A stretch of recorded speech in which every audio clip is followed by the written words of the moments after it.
So it's now my great pleasure to introduce a gentleman who needs no introduction.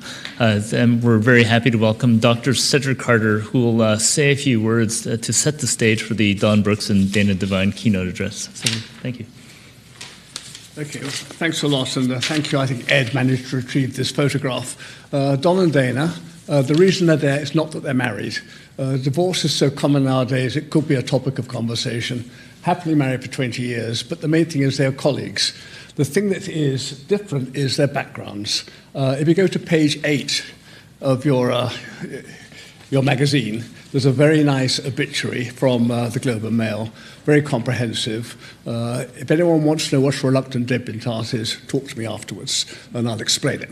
But anyway, so Don's background, so I'm not going to talk about Dana's background, that's on your page 8, you can just read it at your liberty. Don's background was completely different. These two people started life 4,600 kilometers apart. Dana started off on the East Coast. She went off to what was initially a male college. She lasted a year. But one of the things in Dana's sort of career was very proactive to get women into science, lecturing at high schools, a Swiss program, and also, as I'll come back to the end, a tremendous effort in an unfashionable concept called EDI, where she really was a local pioneer. Don's background was really very different. Now, why they're together? Because in theory, given Don's background, they shouldn't be together. Don was basically hardcore physics, chemistry, and did some extraordinary things. Every time a space shuttle goes up, there are experiments that relate to Don's interest in life, which was looking at electrical charges, protein structures at a very basic level. And the experiments that Don devised, and they used to come out to UBC, the young astronauts, and get trained to go up into space with a microlab, was the effect of low gravity on putting things together and pulling them apart. That still goes on. I believe the latest shuttle, they were looking at stem cell purification and low gravity fields. So Don had a very distinguished career in that area, essentially unrelated to blood products. Many other achievements, an amazing administrator of UBC. He was the VP of research for many years and recruited God knows who, but also developed a process for developing research space, both in the university itself, but also the major medical institutions. So he had an admin component. In fact, he had a lot of components. And one of the things I think that is slightly unfortunate is that when you look at page 8, you can see all kinds of awards to Dana, very clearly defined, a very linear career structure, essentially not monomorphic, but certainly very targeted. Don had his finger in about 50 pies, and unfortunately didn't get the degree of commemoration I think was appropriate. Now, the nice thing is with this lecture that you'll be hearing from Dr. Hofmeister is that it's a named lecture and it will give Don a profile appropriate to his contributions with his young lady wife. Dana, as you know, unfortunately died on November the 12th after a very rapidly progressive, somewhat tragic version of Alzheimer's. Don, unfortunately, shortly after the diagnosis of Dana, experienced stroke, so he's now retired.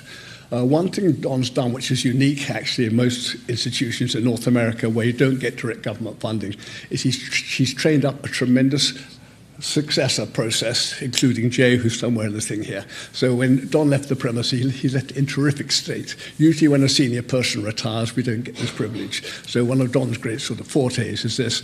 So how did these people come together? Very different backgrounds. They came together because of the CBR, where, in fact, Don was one of the founders of the CBR with Dana, Chip Haynes, Ross McGilvery, and Grant Walk. They put this together, taking advantage of the Creever Commission. I won't go into details there, but basically, Don found himself into transfusion medicine. Now, in Don's training, which you'll find, if you go to the CBR website, put in CBR UBC, go to Don's little sort of monograph, excellent training, one of the pioneers of polymer chemistry. Everyone sitting in this room has got some polymer chemistry on board, unless you're kind of sort of ethical eco-freak about your underwear.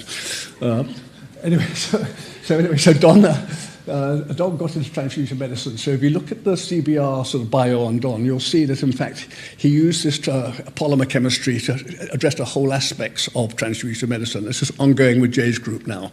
So this is the link. This is why they're together, not because they're married. So anyway, so what we've got is one of the things in medicine when I started the medicine, which is actually in the 1960s. In fact, I worked out that my age is greater than the combined age of the two previous speakers. But anyway, be that as it may.